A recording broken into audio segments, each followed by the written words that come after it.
खास गृहिणींसाठी माझ्या माता भगिनींनो, स्वयंपाकाचा गॅस असा वाचवा. 1. भाजी किंवा डाळ किंवा तांदूळ शिजवताना कुकरचा वापर करा.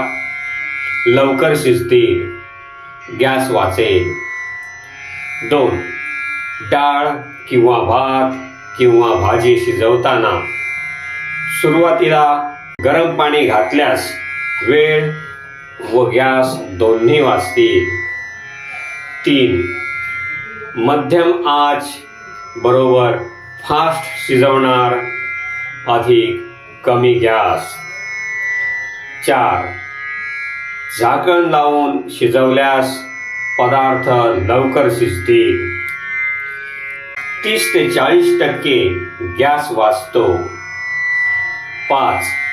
गॅस संपेपर्यंत इंडक्शन किंवा इलेक्ट्रिक किंवा सोलर एनर्जी वापरा. 6. एका वेळेला एकच बर्नर वापरा.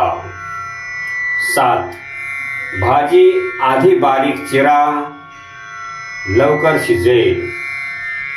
8. दूध किंवा पाणी किटलीत गरम करा, वीज व गॅस कमी लागतील.